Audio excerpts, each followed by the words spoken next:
He was my son. He is my son. I guess I could say was, but now that my handsome boy has gone from being an awkward, smelly, post-teen annoyance to a force as big as the sun, moon, or even God, dismissing him as past tense seems rather trite and insulting, don't you think? He had 4 names, a first and a last name and 2 in the middle. And in his short life, my son managed to fill the expectations of each one of his names, and then some.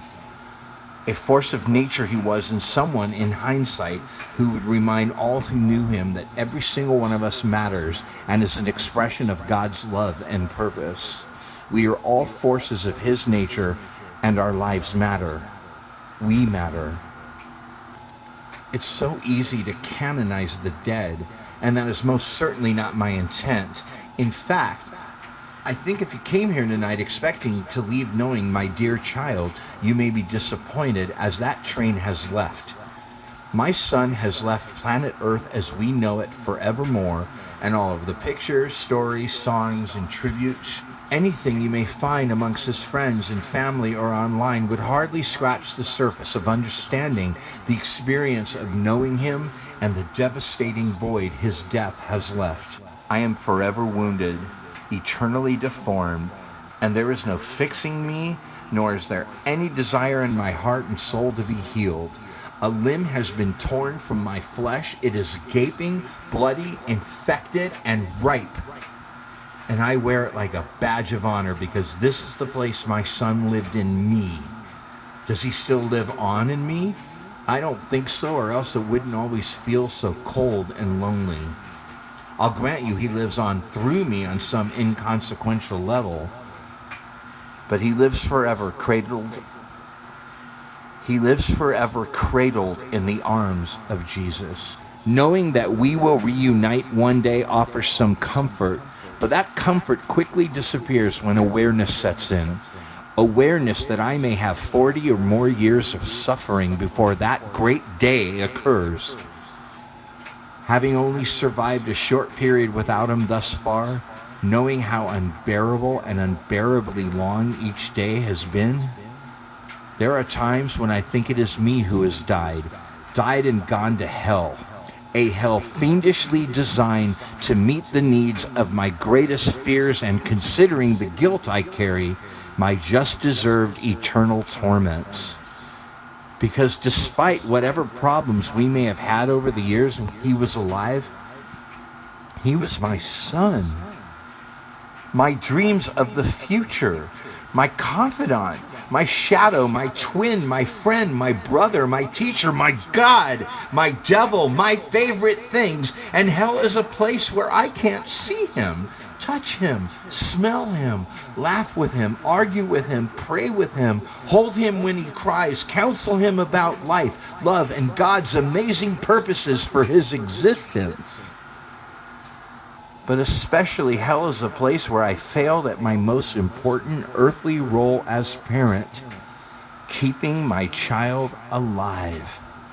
Safe, alive, healthy, on the right track, hopefully facing his future, which will be long, prosperous, and filled with so many of God's blessings they cannot be numbered. Well, they were numbered, just like his days. Him dying at 20 makes a mockery of me having made it to 50. After a lifetime of living, many accomplishments and just as many failures, lessons learned, and oh yes, all those blessings from God. What have I to show for it now? I'll tell you, a beautiful family with a huge, ugly hole in the center where our dear son once was. First, the misinformation from his friends. Oh, he's okay. You just need to get to the hospital to sign papers and stuff. Then the runaround at the hospital. A doctor will be in soon to explain everything. Then the news. It's really bad. He didn't make it. then the hours before they let me see him, then being alone for the first time with my dead son, his open, glazed, black eyes that had once been deep brown, the useless tube in his mouth, his naked, cold, stiff body under a hospital gown they obviously put on just for show. And now, the last time to touch him, to kiss him, to speak to him face to face. Oh my God, the pain, the crying, the anger, no, the rage, the confusion, so lonely, so helpless, so forever changed. Then walking his mother and sisters down the hall to see him one last time as well. The screaming, no, wailing. All the why, God, whys, again, so lonely, so helpless, so dead. The eyes of mercy all around us. Nurses, patients, even police officers, all trying to make eye contact with me to see what absolute destruction of soul looks like and to offer a glance of compassion in the process. Stop looking at me! I'm a freak now. I'm dismembered. You people don't know me. You didn't even know him. You don't have a clue what we've lost here. You'll all go home and tell your husbands and wives how pathetic that man at the hospital was tonight, the one who lost his son. And you'll thank God you're not me, but I have to be me forever. And I have no one to go home to, and my son is dead. I know what it's like to bring a bouncing baby boy home from the hospital. The hope, the love, the joy, the excitement, the infinite dreams. Now I know what it's like to go home empty-handed. So don't look on me with compassion you cannot muster, because it's incomprehensible to you. Just pity me. That's right. Pity me. Poor man lost his baby. Pass the salt, will ya, hun? Now I'm destined to cry tears that for the first time in my life offer no relief or release. Now I know an exquisite pain that puts all other pain to shame. Forever left to ponder why God deemed my earthly life more valuable, more necessary than my son's. Such an ugly truth. For me to be alive at 50 and him dead at 20. There are no words, but you'll try to find them anyway. You'll try to console me with some gobbledygook about God needing him in heaven, like my son was called from the great beyond to mow God's lawn or change the Almighty's carburetor. Stay away from me with such stories. My son died in a senseless accident that could have easily been avoided or could have easily turned out different. But it didn't. Don't try to spin this into a God thing. The Lord did not take my son. He accepted him. And for that I'm grateful. But it certainly wasn't his time. Sure. I'm the proud owner of a death certificate that puts the time of death at 6:15 on December 17th, 2013. But that was not my son's time. He had a life, a future. He was alive. Don't you see, when you try to fix me by copying some slogan about Jesus, you actually make it worse. Hey, let's bring up Job. You know, the man who lost all of his children to the guy who, so far, has only lost one. It's cruel. It's cruel. So is God doesn't give us anything we can't handle. Hey, I don't want to handle this, and I sure don't want to find out what else I can handle. Would you? Just stop. Just shut your well-meaning traps long enough to put yourself in my shoes. You can't. Because like me, this is a life every molecule, every pore, every fiber of your being refuses to acknowledge as a possibility. From what I understand, he suffered, not for hours, probably just seconds. Maybe even a minute or two, but it felt endless to him, I'm sure. Much like those eternal seconds when he saw he was about to collide into the oncoming vehicle. The medical report said his death was due to cardiac arrest brought on by blunt force trauma to his head. His friends who watched him die as they tried in vain to perform CPR said it looked to them like he was having a heart attack, that he moaned like he was in excruciating pain as he breathed once, paused, and breathed one last time. My son's last utterances were painful grunts while his 20-year-old heart was exploding in his chest. His moans of pain and 2 final breaths were acted out for me by the buddy who failed to revive him. Try as he may, but continued until paramedics arrived 25 minutes later, only to fail just as successfully. Later, that boy said to me, "I'm sorry, I really tried to save your son. And those paramedics, we're sorry, but we did all we could." Then a hospital social worker, "So sorry for your loss. Is there anyone we should call?" Then everybody on the whole freaking planet, no words, no words, no words. My son was helpless from conception. He needed his mom for life. He needed his dad for protection. From the day his head popped out of his mother and the midwife screamed, "Push!" At 20, he hated me referring to him as my little baby boy, but he was my little baby boy. Every parent understands this. Our kids may get bigger, but they are our children, our babies, helpless as the day they took their first breath, and destined to be there.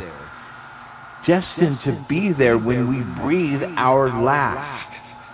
They are not supposed to die before us. They are not supposed to die out in the middle of nowhere, heart exploding, choking on their own blood, all alone without their mommy or daddy holding them, caressing them, telling them that Jesus is waiting on the other side, that they are loved, that they are perfect, that we will miss them, that we will miss them, that we will never forget, that we will never forget him.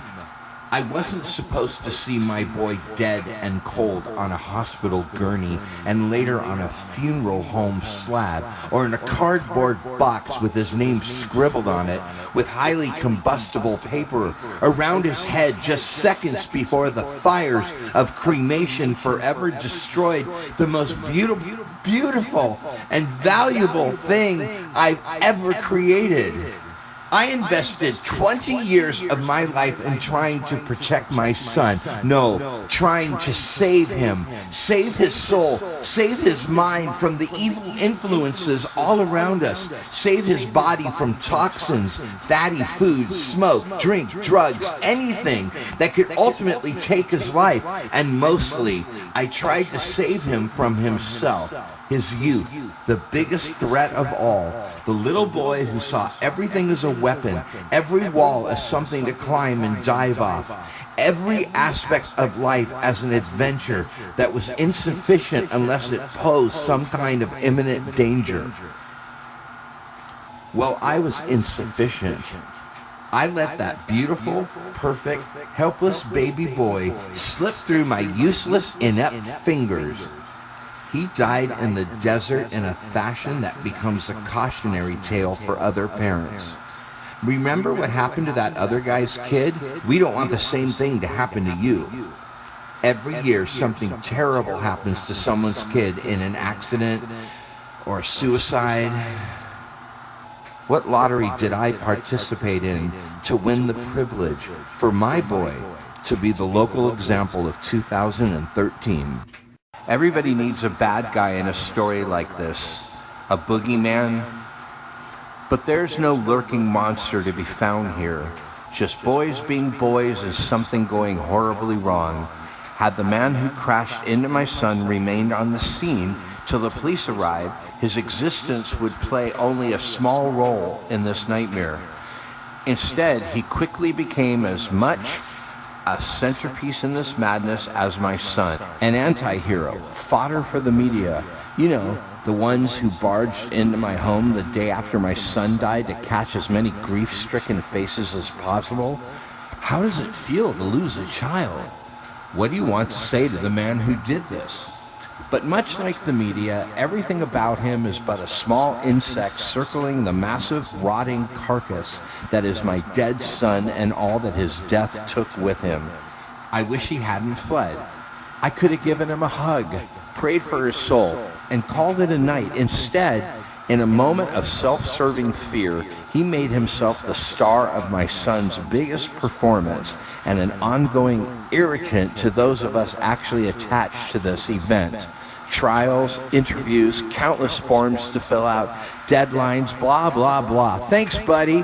As if death certificates, funeral homes, dealing with his college, banks, creditors, friends, family, and every idiot on the planet who greets us at their place of business with an unwelcome saccharine sweet. So, how's your day going? Weren't enough. My son's short life will forever be all that I cling to and examine, not any of these other players.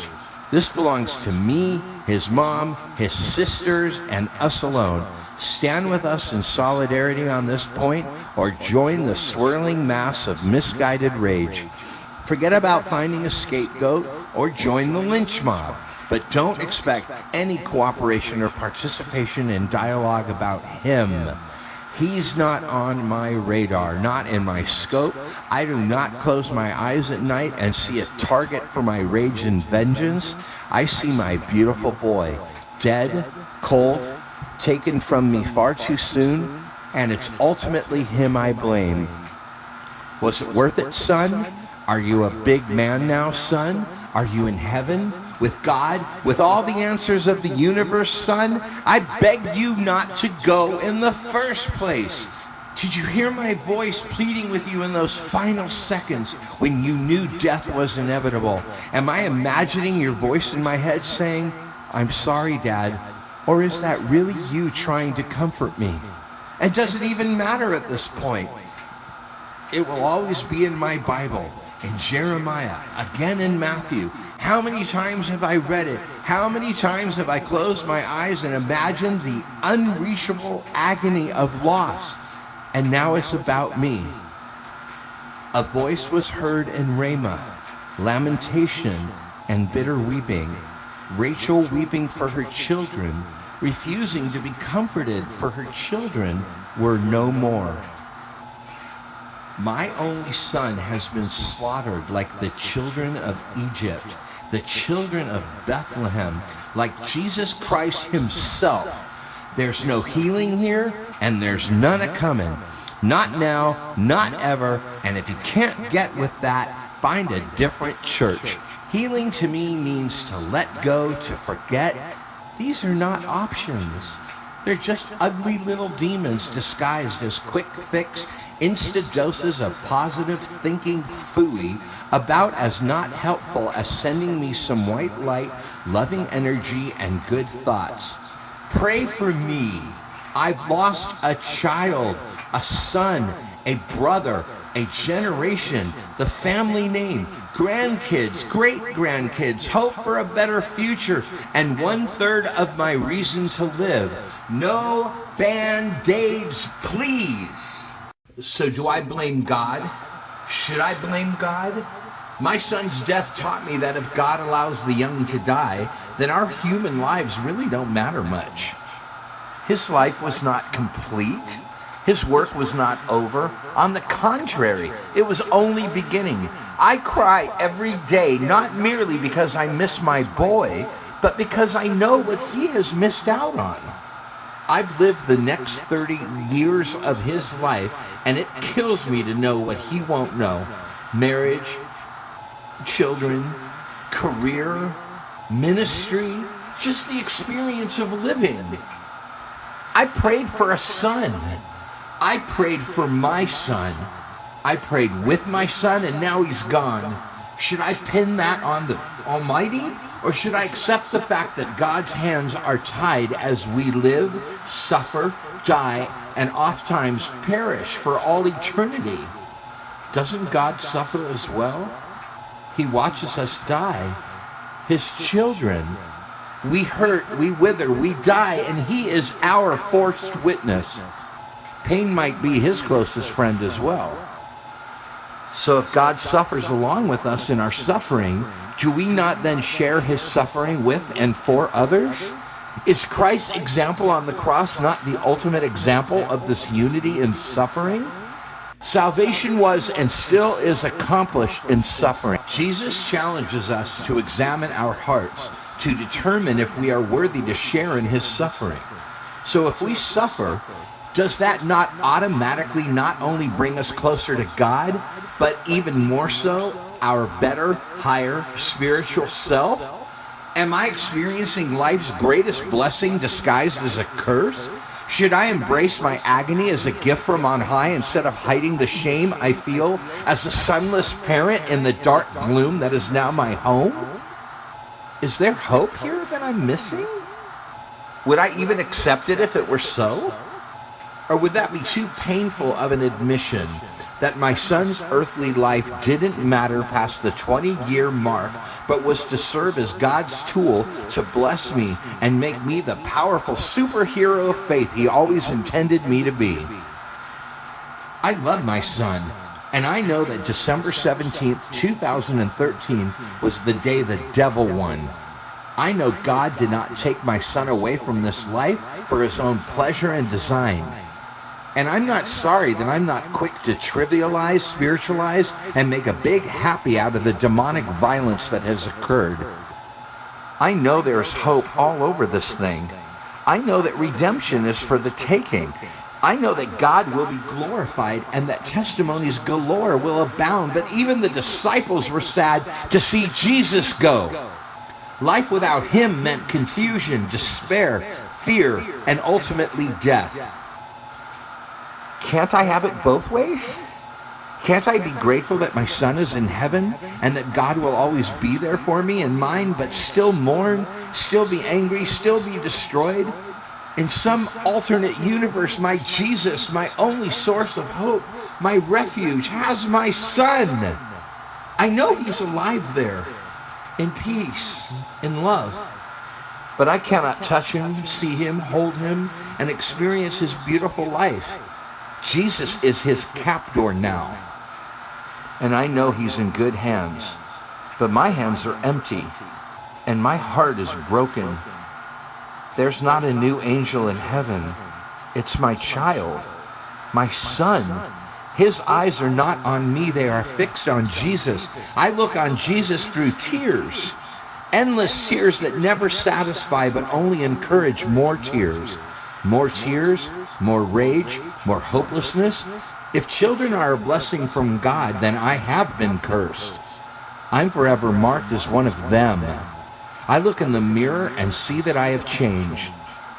The light in my eyes has gone out, for I've lost my hope.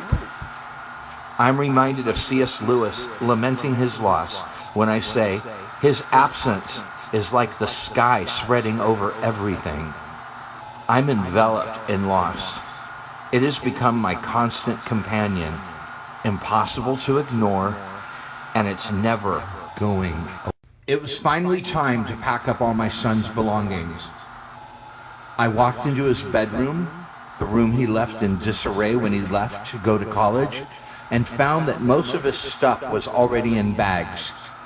He had very little furniture, as he was growing away quickly from staying at my house when he returned on break, let alone live here.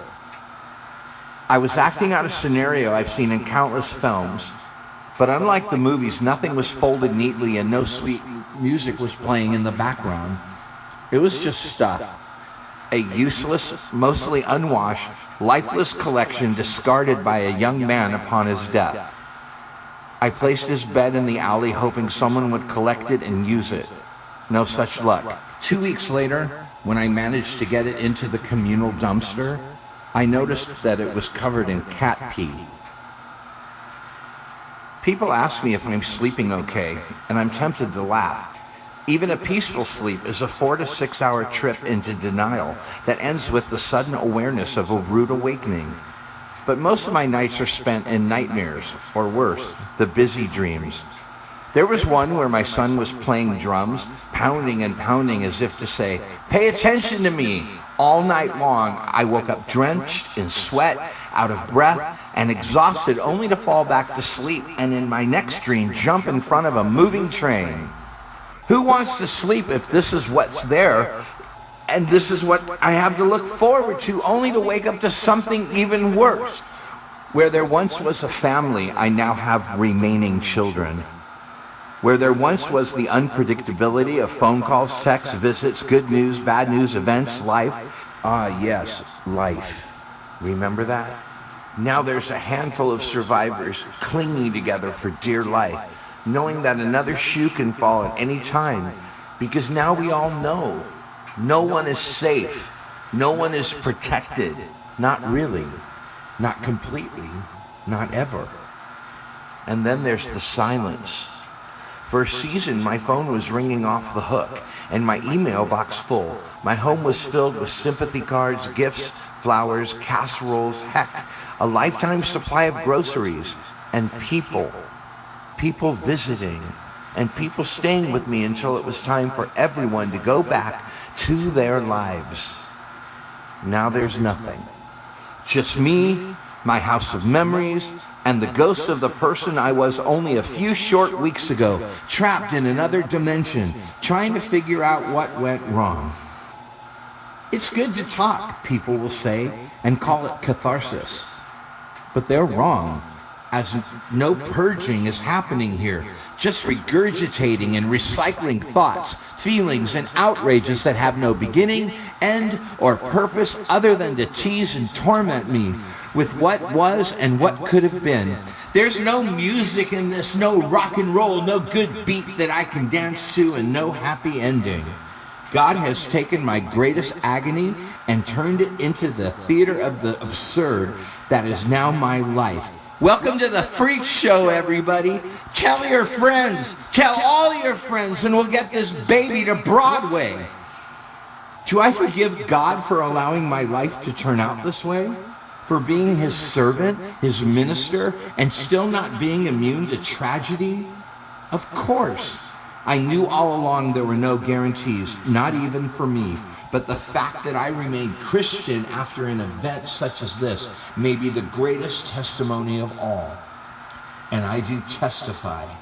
I testify that God gave me a beautiful son, a wonderful friend, a challenging shard of iron, and a source of dreams when he was alive, and a reservoir of nightmares now that he's gone. Nightmares I will learn to treasure as sacred keepsakes of the dead.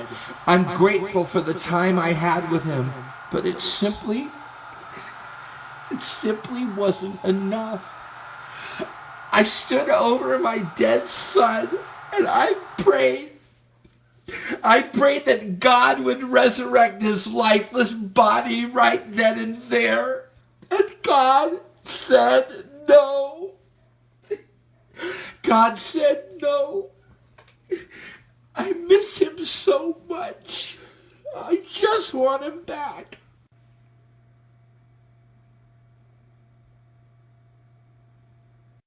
I'm tramping, I'm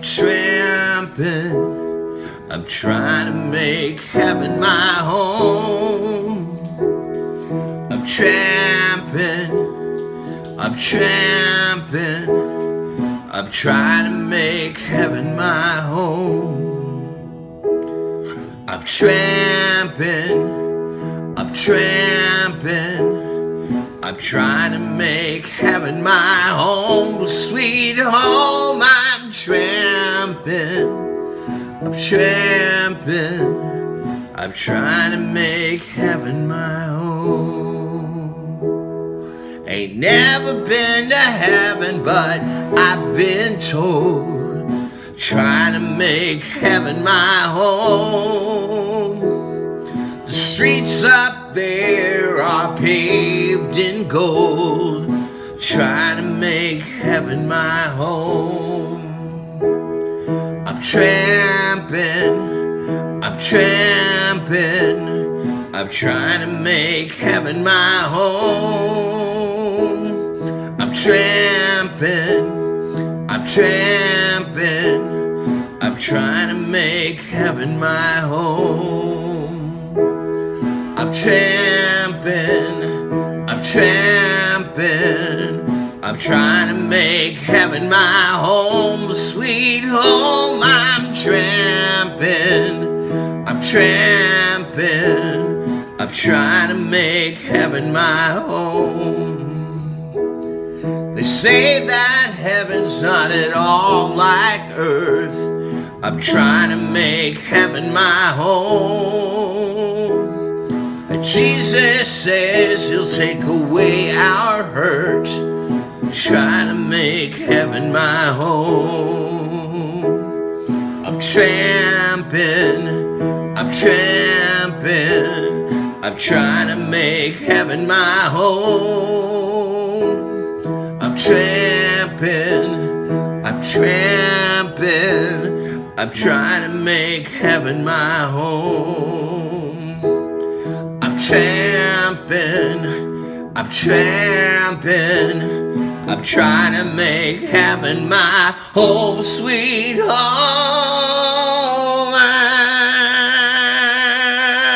I'm tramping, tramping, trying to make heaven my home.